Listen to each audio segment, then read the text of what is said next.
YouTube, welcome back to the Allegheny Northern. We are in the middle of our DCC conversion.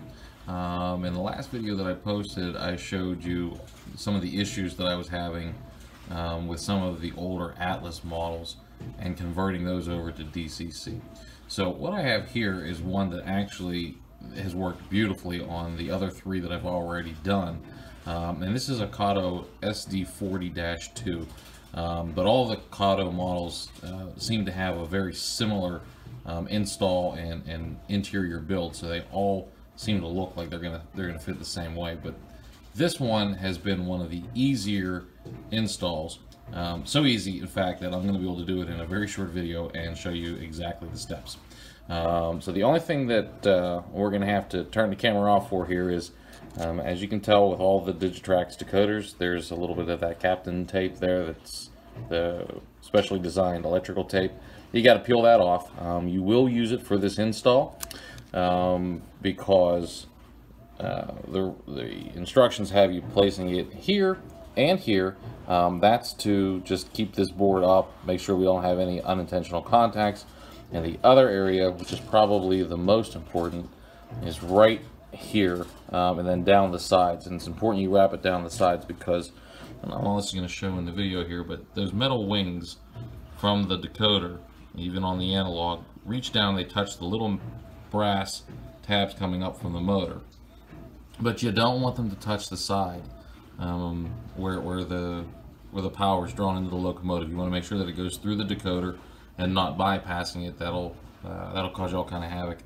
Can also damage either the motor or the decoder. So I'll show you how we do that and get that all isolated.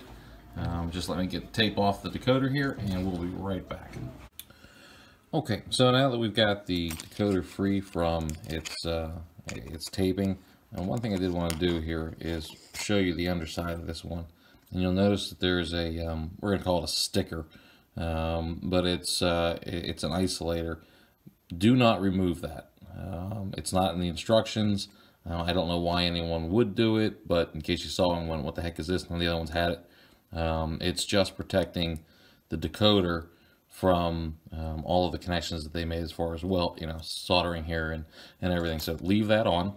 And then for installation of this, very simple. The old board, you just got to give it a little bit of a nudge. It slides right out. Once it's free of the clips on this side, you just lift up and continue to pull this right out, and then it slides right out. Now what you'll notice is there's a little tiny brass tab. It's a little difficult to see here, but it sits on the side and it flares way out when you remove the board. This side, on the other side here, the tab goes down.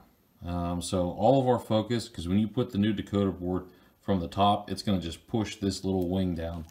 With this one, obviously since it's facing the other direction, you've got to give it a little bit of help to get underneath the brass tab of the decoder. So I always work with it facing me so that I don't miss that. You don't want to get the boards installed and find out this is still flying out here. So now that that is removed, we're going to go ahead and we're going to add the tape in a couple of locations here. Those locations are marked on the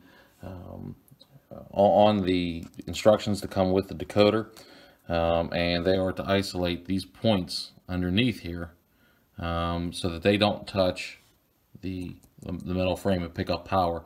You're going to get your power from the top here. So I'll show you here just a second where that tape goes, and then we'll get this thing programmed and ready to run. Okay, so we have the tape installed at the three locations.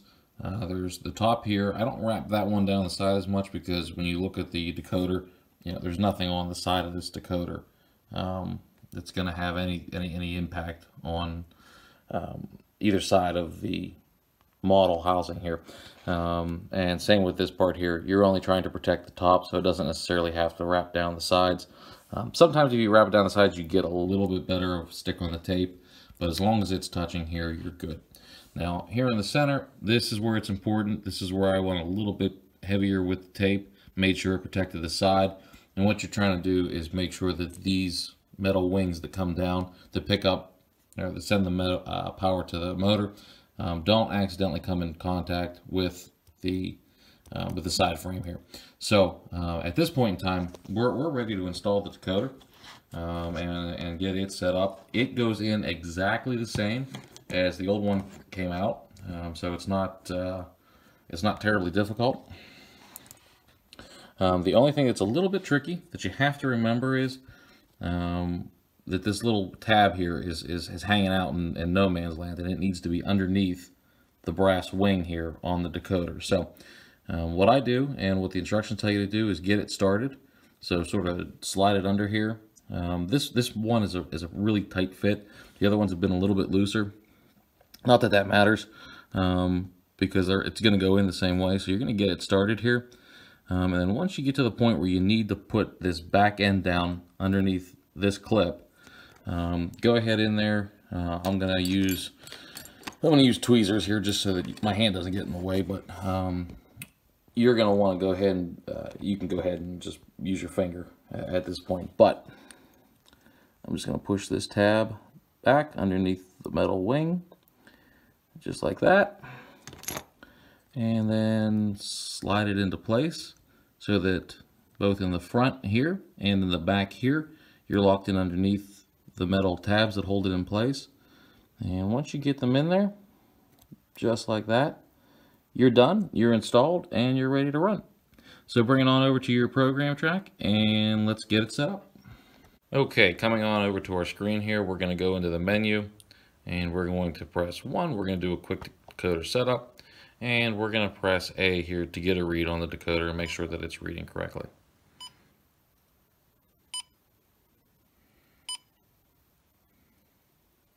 Okay, the readings you see there are the default readings for a Digitrax decoder, and the only thing we're gonna change is our locomotive number, which is 7010. So we're gonna go ahead and change using the long address to 7010. So all I'm doing is telling it 2. I'm telling it that I have a data entry that I want to do here, and I'm gonna go ahead and change the address.